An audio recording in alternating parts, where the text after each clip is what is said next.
Today we are going to start a new topic called filtering and estimation.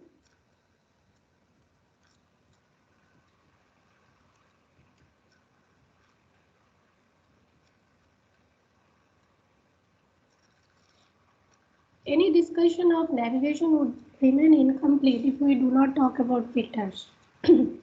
Because filters, which are algorithms as far as navigation is concerned, are an important part of navigation systems. Okay, because using the filter only we can find the position, velocity, time, attitude, etc. Now, filtering and estimation is a separate subject in its own right. Okay, we cannot go into too much detail in this class because we are just discussing it as a topic, and therefore we'll keep our treatment simple and at a top level. Now, since any book gives a detailed treatment of the subject, I cannot refer to a particular book for the discussion that we'll have here.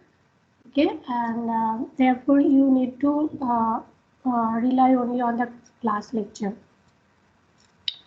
Now, since this will be a new topic for many of you, unless you have some background, feel free to stop me if you have any questions. Occasionally, I'll pause for questions, but if you have any questions, do feel free me to stop and ask then and there.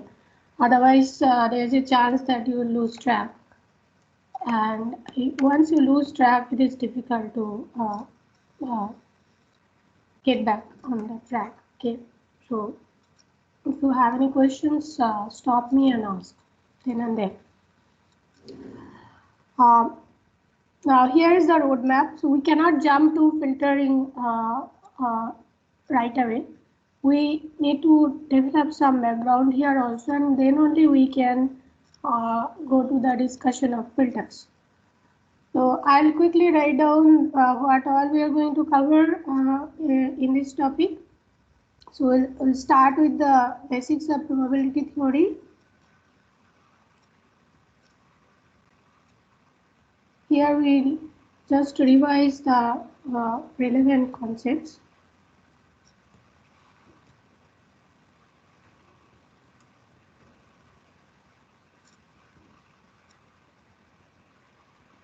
Then we'll talk about random variables.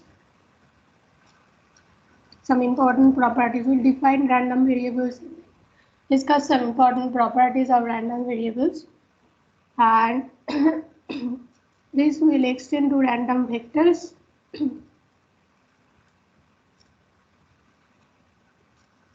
And random processes.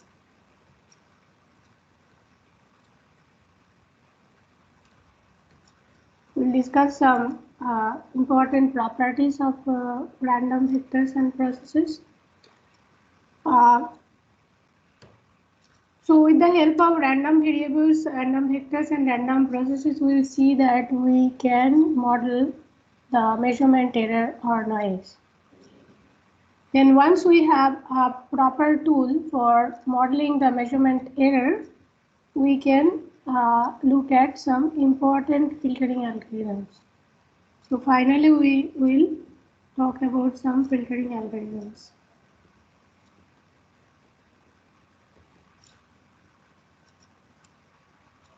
Okay, so this is the roadmap. So let's get started with the basics of probability theory.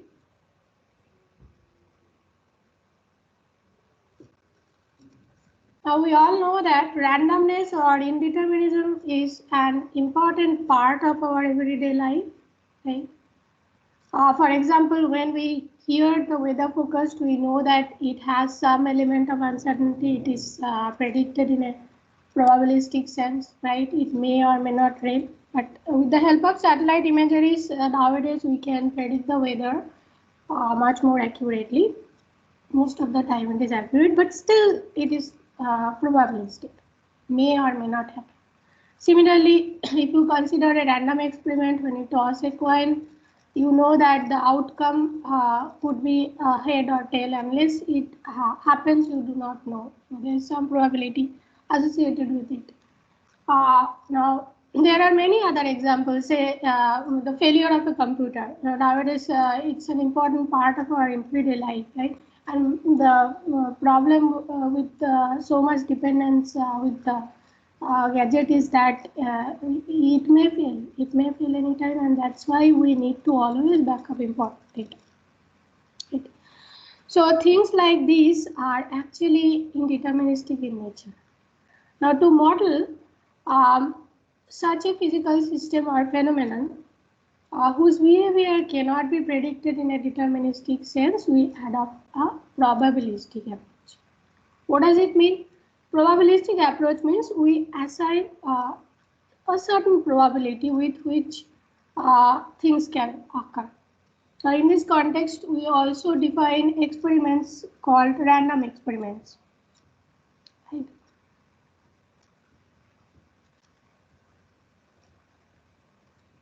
Now, a random experiment is one where the outcome is not known. The outcome is probabilistic in nature. So, all possible outcomes of a random experiment form the sample space, denoted as capital omega.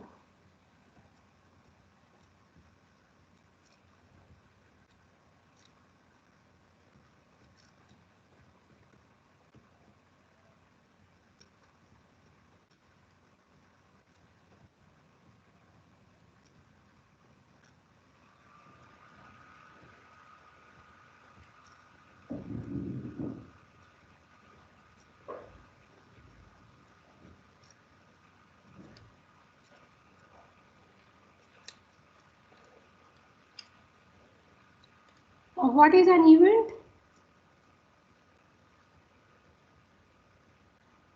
So, a particular outcome or a collection of outcomes is defined as an event, which belongs to the sample space again.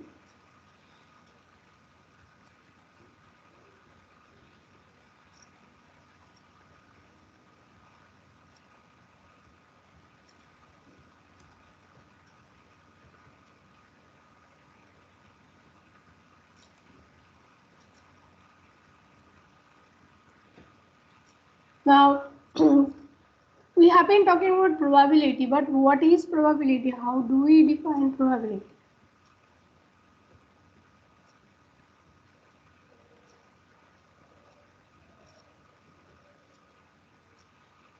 Probability can be defined in two ways. The first one is called relative frequency approach.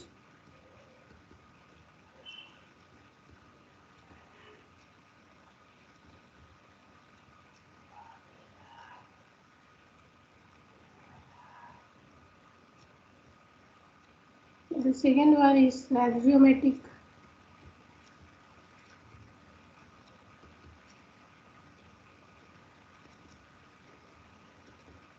definition of probability. So let's discuss both of these one by one.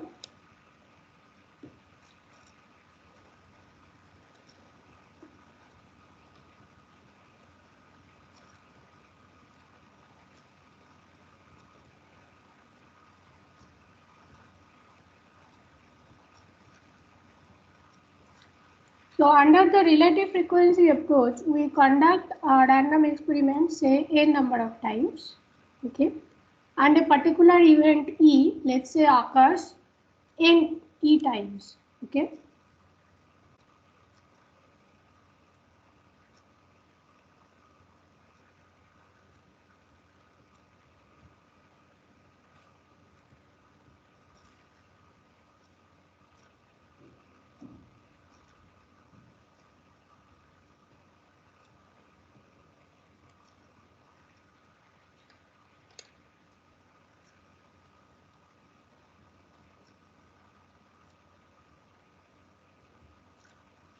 Then the probability of E is defined as limit n tends to infinity any by n.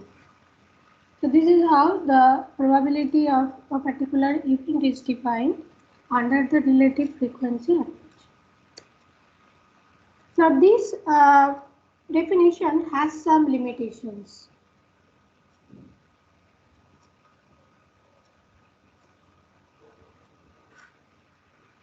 In reality, we cannot perform an infinite number of experiments. So n cannot be infinity in reality.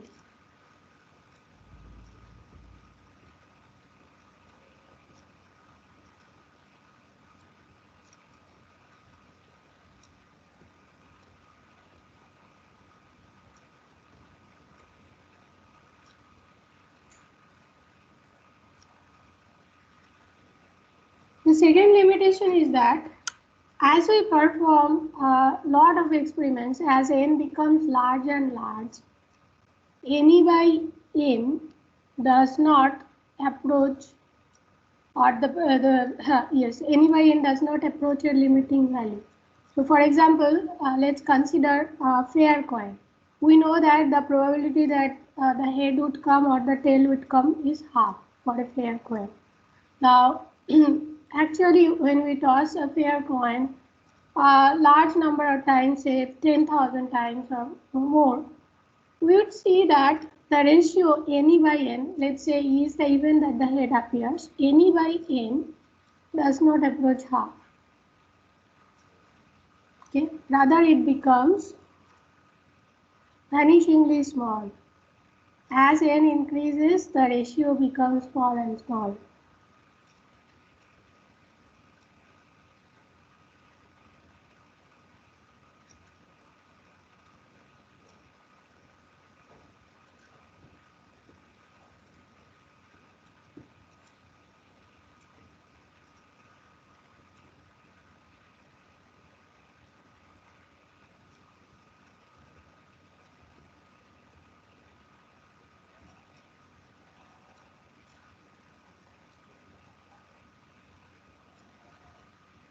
Now, to overcome this, we need to do the following. Now, experimentally, if we want to find if the coin is a fair one or not, we need to find the number of times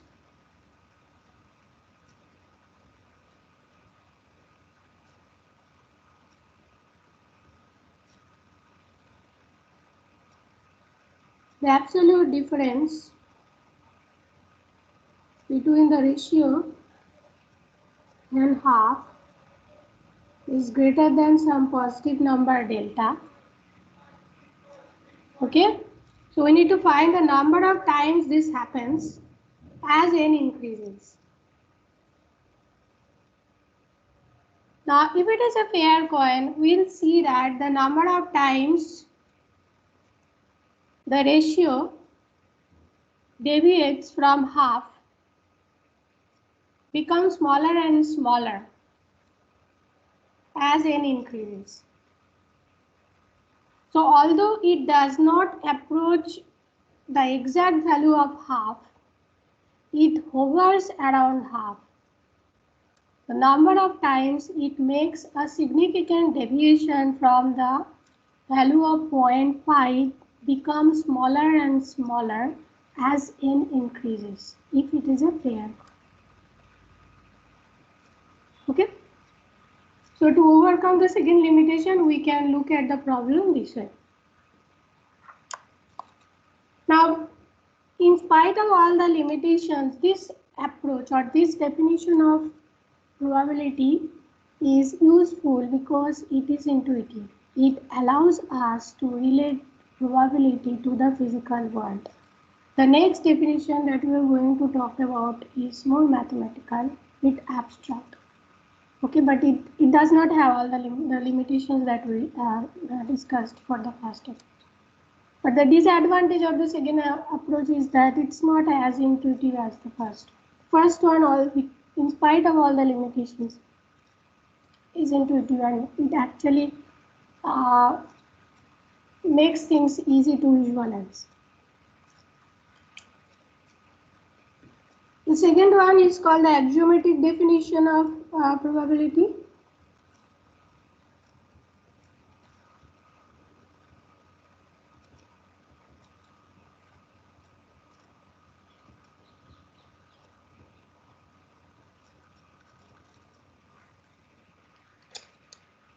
So as per this definition,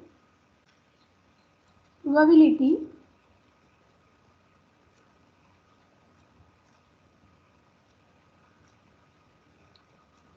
is a set function. So it follows all the rules of set algebra. Is a set function that assigns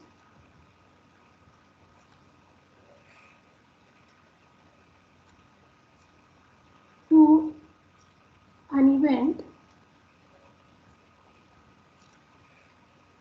a number called let's denote the event A called the probability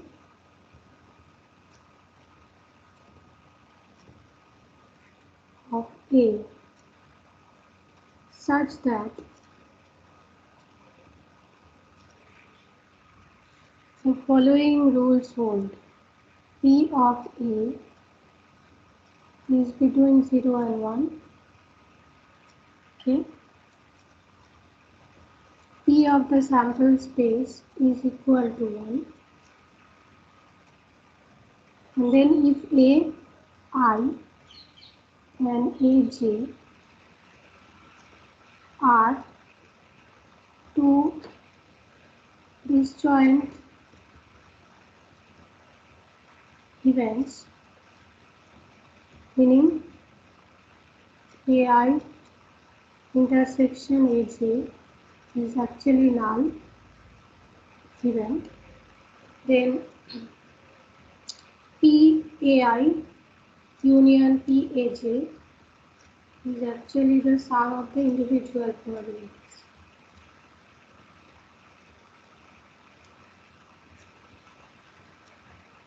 Now these three rules are sufficient because we can show that all other axioms of probability theory can be derived using these three rules. Okay. So the axiomatic definition of probability defines the probability of an event this way, and you can see clearly that it is not so intuitive. But at the same time, it does not have the limitations of the previous approach.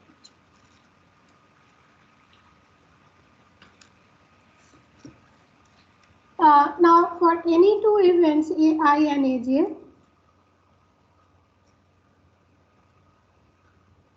the probability that either AI or AJ occurs is given by P probability of AI union AJ,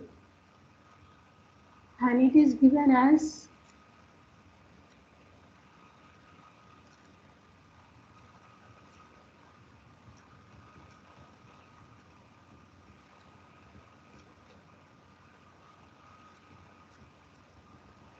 right. So if we represent the sample space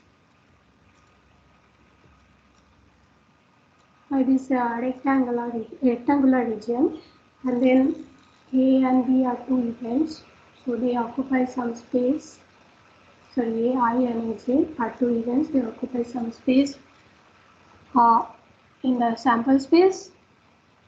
So when we consider the sum of P of AI and P of AJ, actually we take this common region twice. Right? Therefore, we are subtracting these ones because the probability that either AI occurs or AJ occurs will have this common area included only once. So either A can occur, AI can occur, or AJ can occur, or both can occur. Okay, but we should not include this common area twice, and that's why we have removed this one. Then the joint event, the probability that both AI and AJ occur is given by AI, probability of AI intersection AJ, right?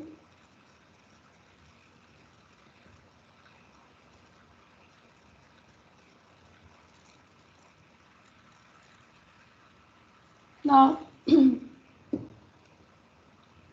let's discuss this joint event a little more using the conditional probability. Later you will see that the conditional probability is very important in filtering and estimation, because we are interested in estimating some quantity A given measurements. So based on what measurements we obtain, we are interested in finding the unknown quantity. So the conditional probability is very important in the context of filtering and estimation. So let's discuss this conditional probability a little more. We know that we can apply the Bayes theorem to relate the conditional probability to the joint probability. Conditional probability is actually the probability of an event AI given another event AJ has occurred. So what is the probability that AI would occur given AJ has occurred? This is the conditional probability. Now when the two events are independent, knowing that one has occurred does not change our knowledge of the other one. So for two independent events, we have the probability of AI given AJ is actually equal to probability of AI when they are independent.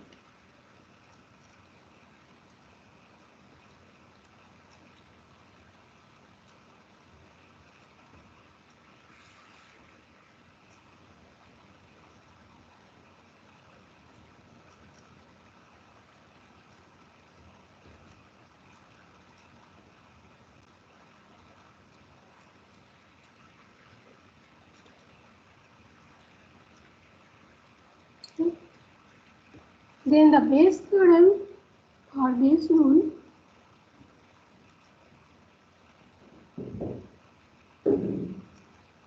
relates the joint probability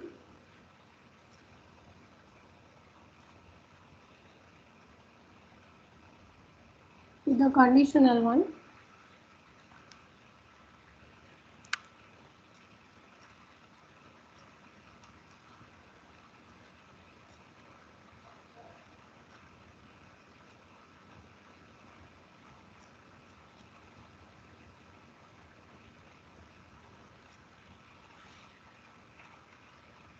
And then when AI and AJ are two independent events, we can write as the joint probability.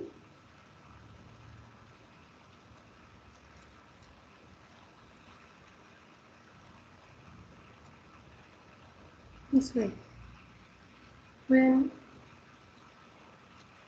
AI and AJ are independent.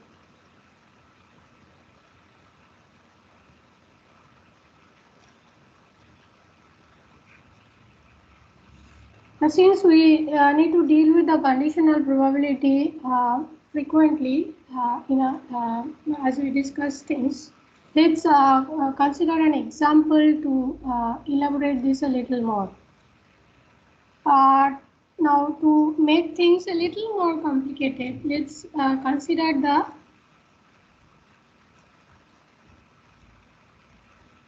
simultaneous throw of two coins.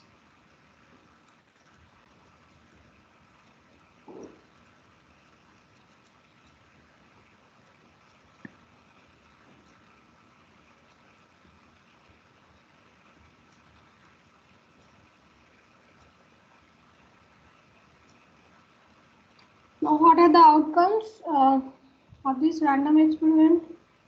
We can have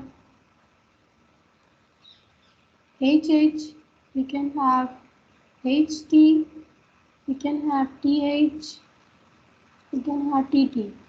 So H represents head appears in the, so A first H represents the head on the first coin, and the second H represents head on the second coin. So these are the possible outcomes. So this is the sample space, right? Now we can form different events using the sample space. So let's say A is the event that one of the faces is head, or let's say A is the event that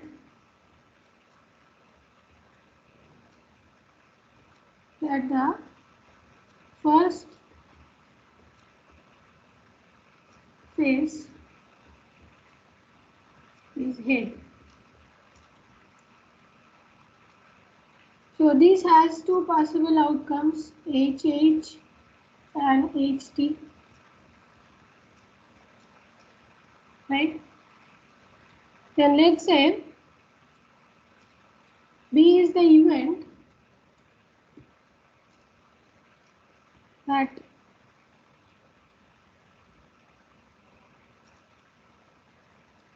one of the faces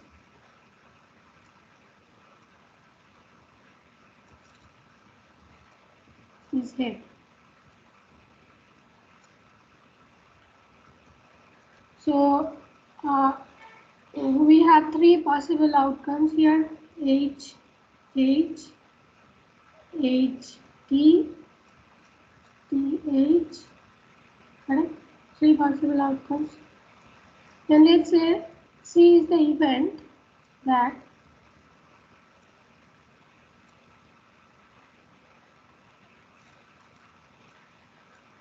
the same phase appears.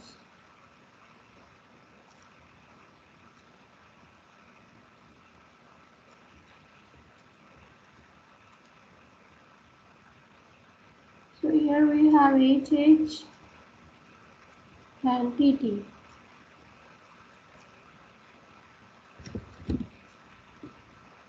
Now, we know that the probability of the sample space is unity, right? And there are four possible outcomes.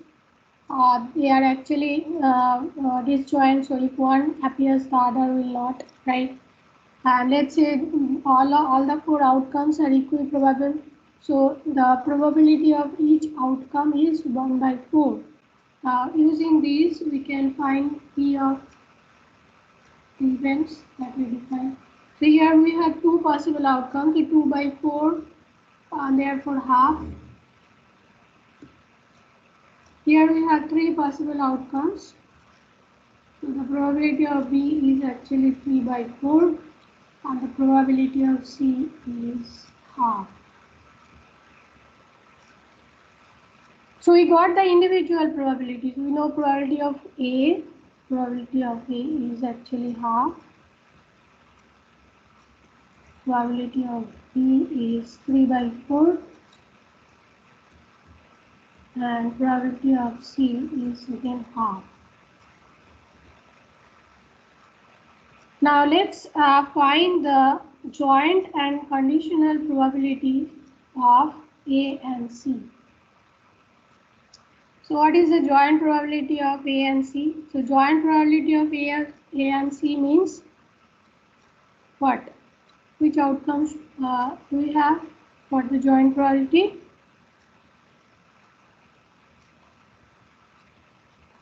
What is this? So for what is the joint probability? So A intersection C, meaning both A and C occur, right? So which outcome should we pick for A intersection C?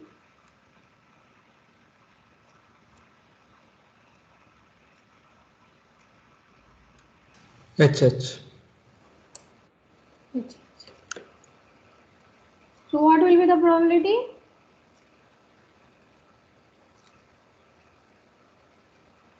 One by 4. 1/4, right? Then we can apply the Bayes theorem, correct, to find the probability of A given C, correct? So that will be 1/4 divided by 1 by 2 half, and that is again half.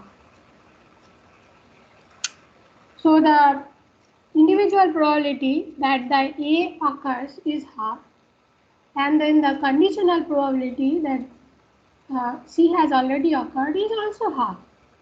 How can we explain this physically? So mathematically we find that they are two independent events. A and C are independent events. A and C are independent events.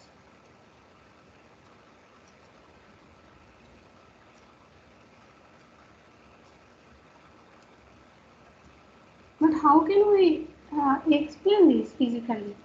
That how can we say that A and C are independent without doing or applying the Bayes rule? So let me write the event A also. So one of the first phase is A. So this is A. And C says the same phase appears in both the coins.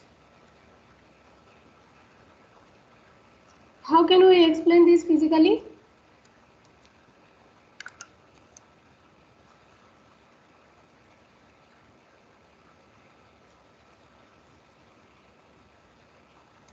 Can anybody tell me how we can explain this physically? So we know that C has happened. Does it change our knowledge of A? Can we say something about A differently given C has happened?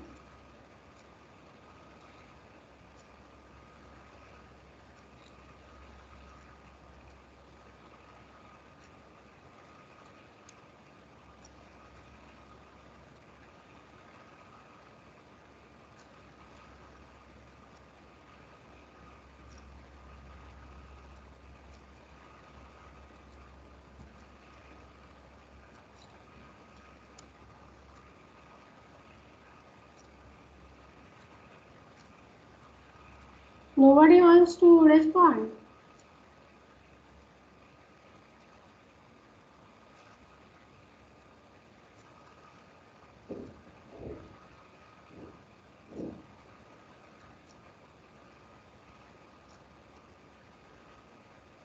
Are you following what I'm saying?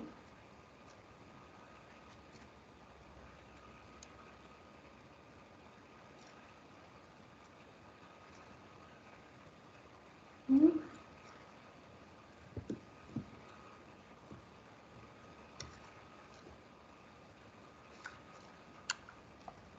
Are you following what I'm saying?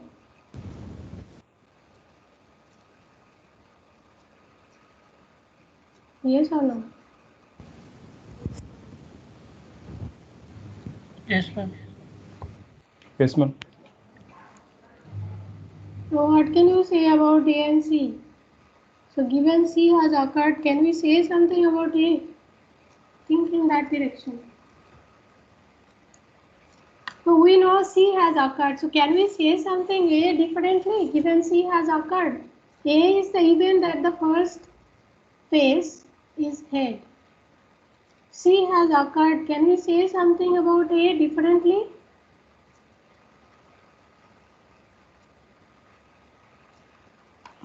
Ma'am, they should be independent. Yes, but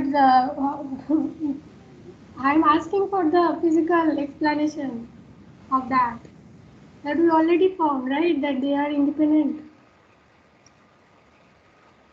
So if you know that the same phase has appeared on both the coins, can you say about say anything about it? Yes or no? No, ma'am. We can't say anything about A. We can't say whether the first phase is head or not. The first phase can be head, first phase can be tail also, because we can have HH or TT in C. So we really cannot say anything about A. Given that C has occurred, our knowledge of A does not change. That's why they are two independent events. Again, we have two possible outcomes in case of A. So they are two independent events.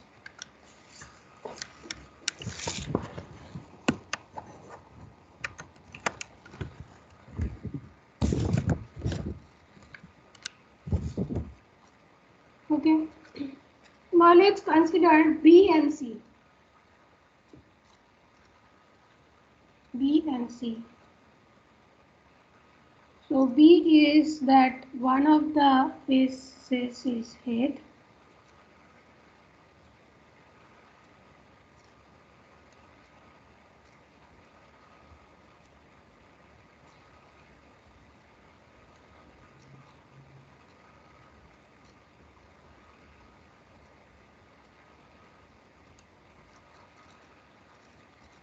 So what is the joint probability?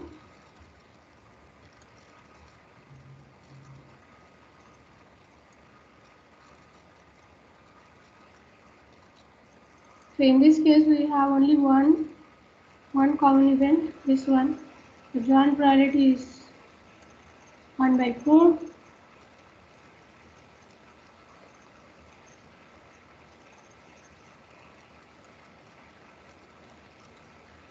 And we know that the probability of B is 3/4, probability of C is half. So what is the probability of B given C? It is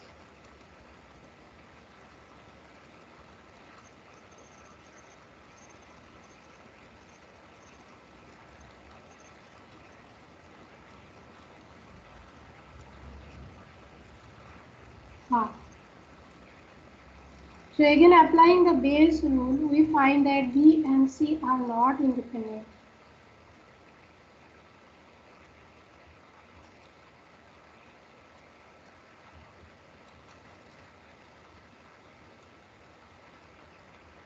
How can we explain this physically? Now see, if we have no other knowledge, we know that 3 outcomes are possible for B to happen, right? So it has 3 possible outcomes, right? HH, HT, TH. Now suppose we know that C has occurred. C has occurred means HH, TT. So these are the possible outcomes and only one of them is possible, right? So this the knowledge that C has already occurred actually changes our knowledge of B.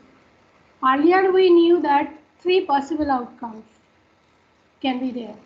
But the moment we know that C has already occurred, we know that only 2 outcomes, one of the 2 outcomes is possible.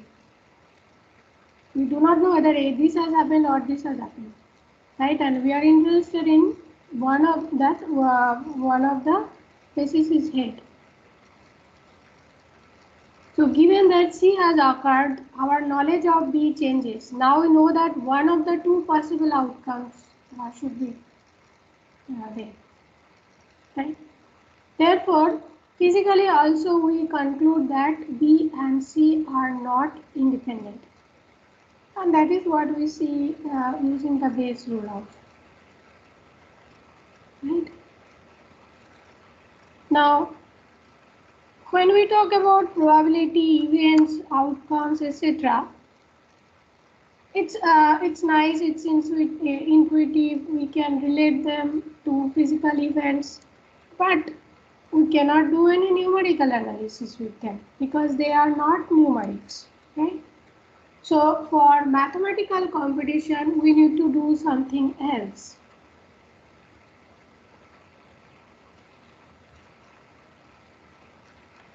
Now for mathematical computation,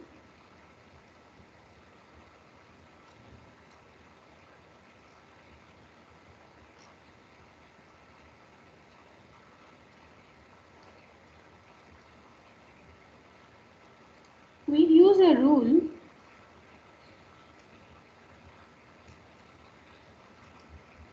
that assigns a real number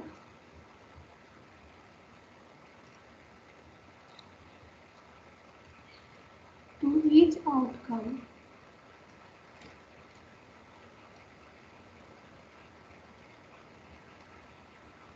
of the sample space.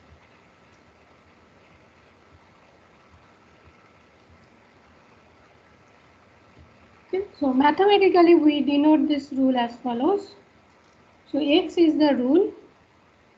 Okay, it operates on each outcome of the sample space and takes it to the real line. So R is the set of real numbers.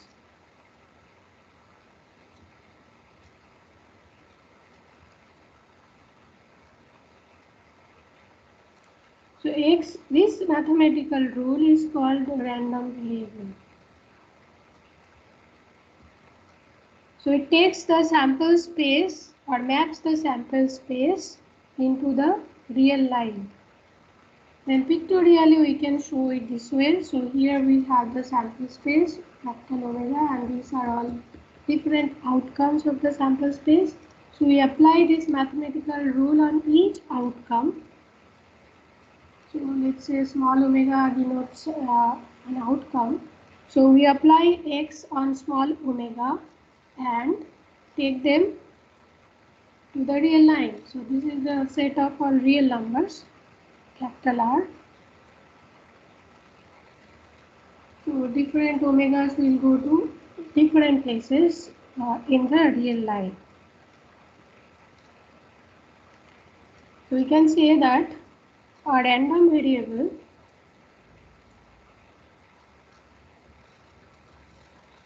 maps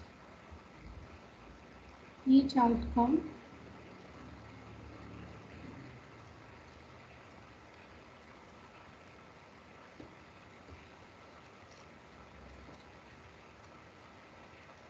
of capital omega into real line.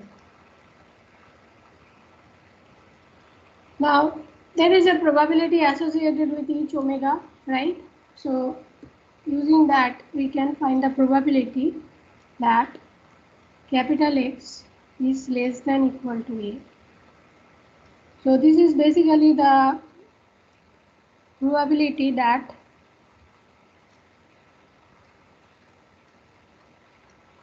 we have all these omegas such that X of omega I is less than equal to A.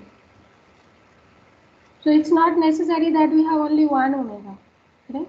So we need to find, based on the rule that we defined, we need to find all the omegas that will satisfy this condition that X of omega I less than or equal to A. Okay, and then using all these small omegas, we can find the probability. So basically each omega is mutually exclusive. So if one omega occurs, other will not occur, right? Only one of them is possible. So we can, we know the probabilities, we have already assigned probabilities of each omega, correct? And then if we sum up all these omegas, we get the probability that X is less than or equal to A. Now in this context, you should note that not any mathematical rule is a random variable. The rule should be defined in such a way that this is a valid event.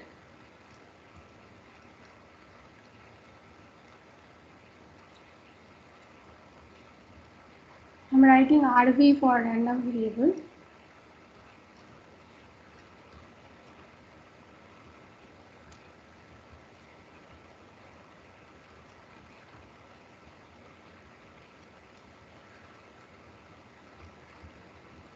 So collection of all omega I such that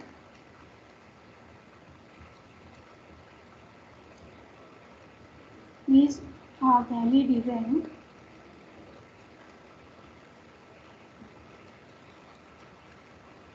for any A. So depending on the rule, the random variable will take on some values, right?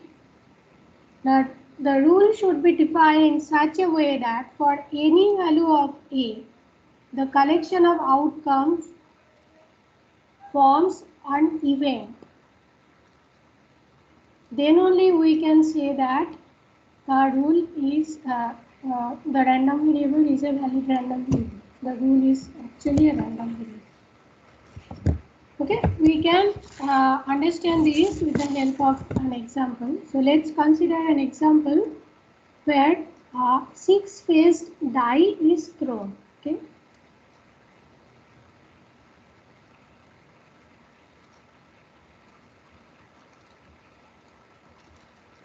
You will understand why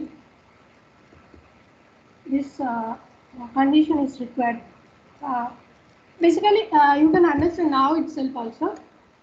So this we know, right? And if we define the rule in such a way that this is a valid event, we can say that this probability that x is less than or equal to a is actually probability of some event. So it has some physical interpretation. Only when we apply this condition, this one has a physical interpretation. It is not something which is completely abstract. It has a physical meaning. So let's consider the random experiment of throwing a 6-faced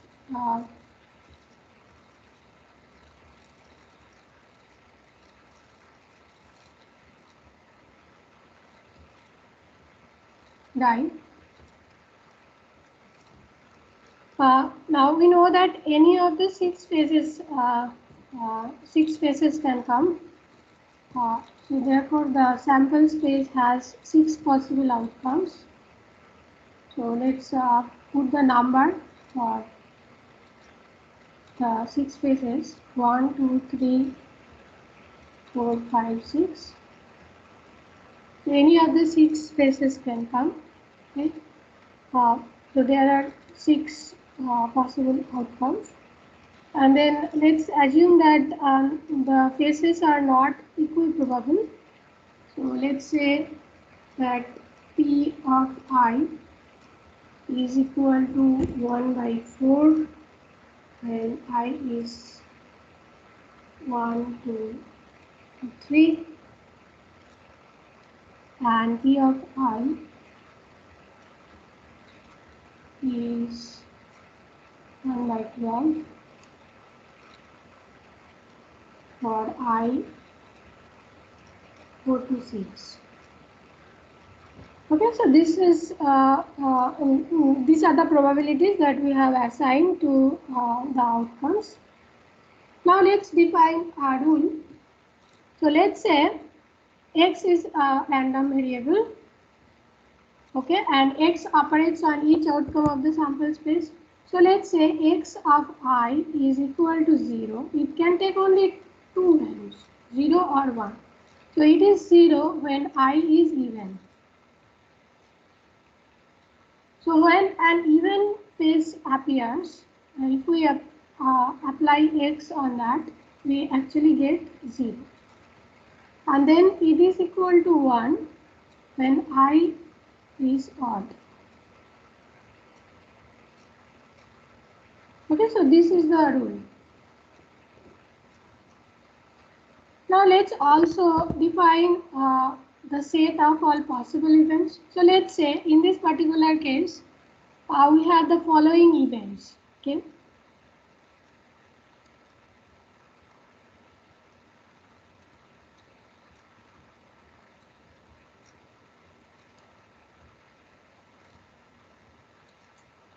Now, so we always have the sample space as an event, okay, or any of the phases appears. Then the null space, which does not have any outcome, is also an event.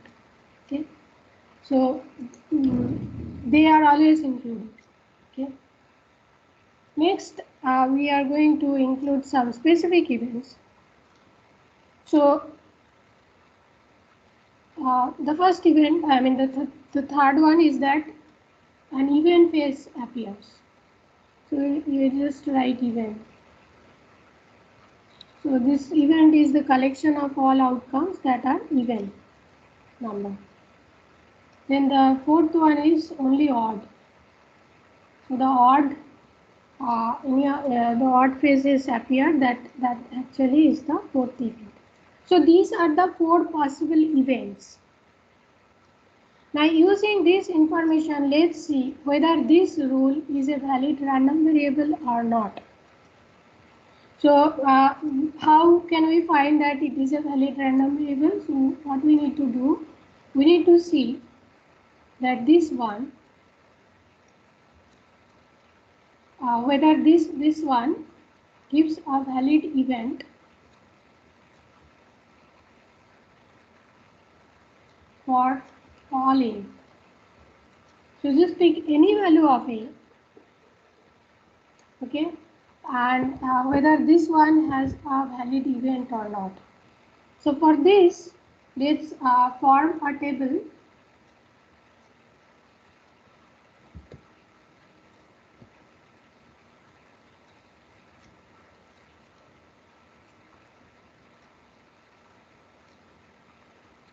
With 3 columns. So on the third column, we consider different values of a. Then on the second column, we write the outcomes that we, corresponding to a particular value of a, we write the possible outcomes in the second column.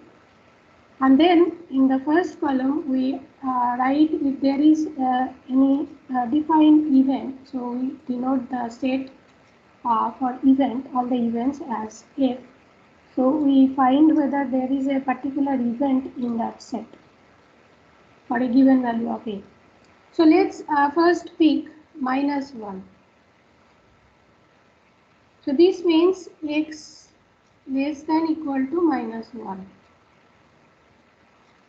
Now we know that x takes 2 values, 0 and 1. When it operates on even phases, it takes 0 value. When it operates on odd phases, it takes 1. So it has only 0 and 1. So when we are looking for the condition when x is less than equal to 1, -1, it means it cannot operate on any of these events, right? Any of the outcomes, possible outcomes. The only possible outcome that we consider is this one. Fine. Let me not write 5 here. So there is no outcome on which x can operate and it will satisfy this condition, right? So there is no outcome. Therefore, the corresponding event is the null event. So we have a valid event. Then let's say a is 0. So this means x, we are looking for this one, x is less than equal to 0. Less than equal to 0 means 0 is also included, correct? Now when x operates on even phases, we know it is equal to 0. So here we write all the even outcomes, 2, 4 and 6, right? Now we know that for this there is a particular event that only even phase appears.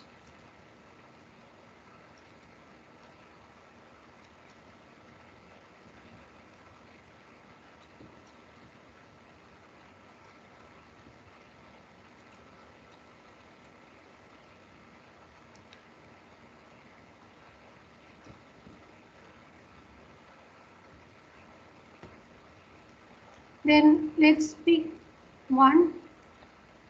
So x less than equal to 1. This means x can be either 0 or 1, right? So what are the possible outcomes? All the outcomes can be possible. So when even phase appears, it will be 0. When odd phase appears, it will be 1. So any of the 6 phases can appear, right? So we have all possible outcomes here up to 6. And the corresponding event is actually the sample space. And then if we keep on increasing A, you will find that for any other values of A, we have the sample space as an event. So this shows that for all possible values of A, we have a valid event, right? Therefore, this is a valid random variable. Now let's consider another rule where x of I is actually I.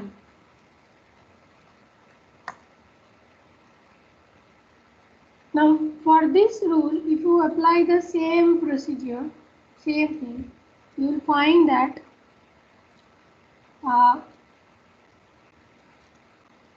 for any value of A, we do not have a particular event in this column. So for example, if you consider 1, so let's say A is equal to 1. So we are interested in this one, x is less than equal to A and A is equal to 1. So we need to pick all the outcomes for which we get x less than equal to 1, correct? So this means we will pick I is equal to 1, right?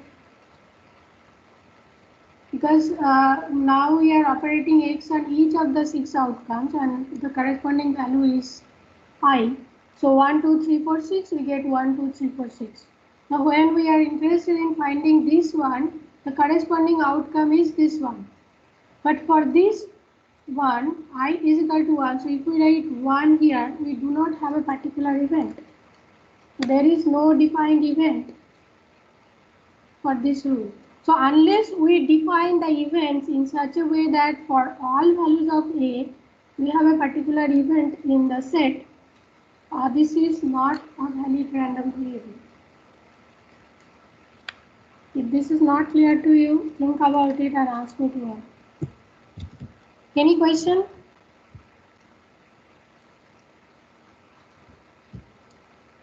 Okay, fine.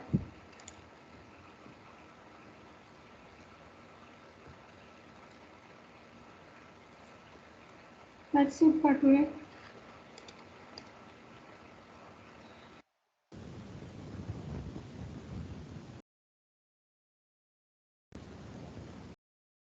Thank you, ma'am.